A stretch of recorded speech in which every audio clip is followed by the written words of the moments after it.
Well, it's time to bring it on with your email questions. And Pat, this first one comes from Judy, who says, Dear Pat, I wondered what your position was regarding abortion, and do you think that if a high school student at a Christian school became pregnant, should she be banned from graduating with her class?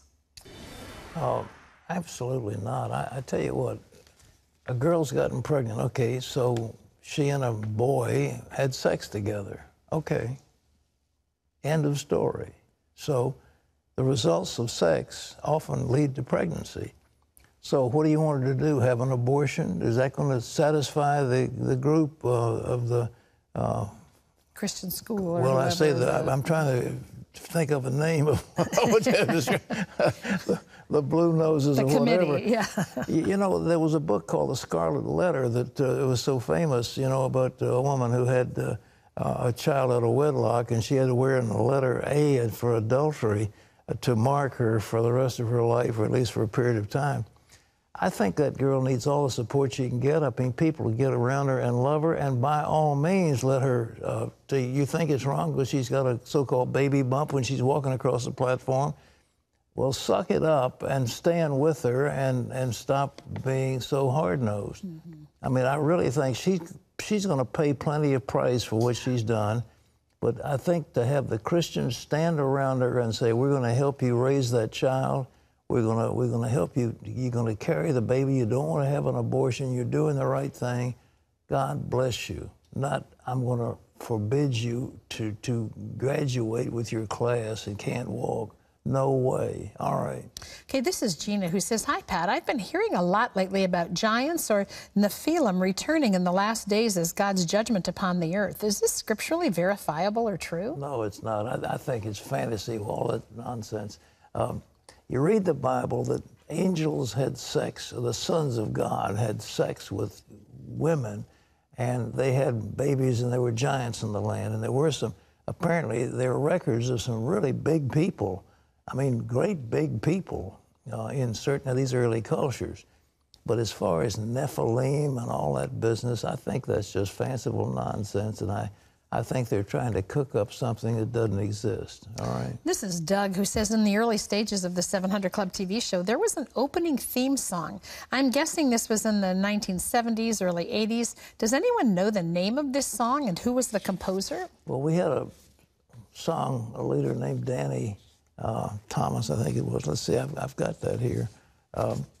Danny Taylor, and it was called Put on a Smile, and he just made the little ditty up. It was kind of cute, and Moose Smith and the boys played it. Da da da da da da da. Yeah, that was Danny Taylor. All right. This is Virginia, who says, I'm confused about where I should send my tithe. I'm unable to attend a local church, but I go online every Sunday and attend church. I'm a CBN partner.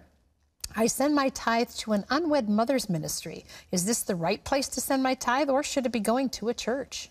I've said many times, I think the universal church of Jesus Christ encompasses education, encompasses humanitarian outreach, it encompasses local congregations, it encompasses missionary organizations. You can go down the list. But it's kind of like all inside of the church. And so we bring our tithes to the Lord. There is no central storehouse any longer. There is no temple in Jerusalem. And that was the storehouse. There was one place of worship in the old days of Israel, but not anymore.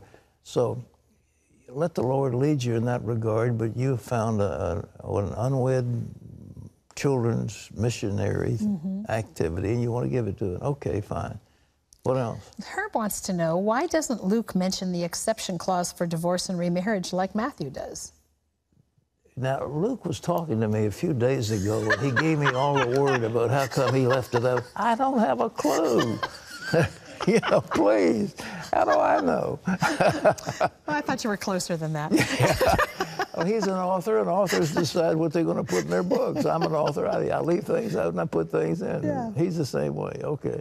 This is Sarah, who says, I've been in my marriage for 10 years, and it has always been a struggle to stay together. We fight constantly. We both were Christians when we married, but he stepped away from the Lord. We've always been opposites, but I fell in love with him for the love of the Lord.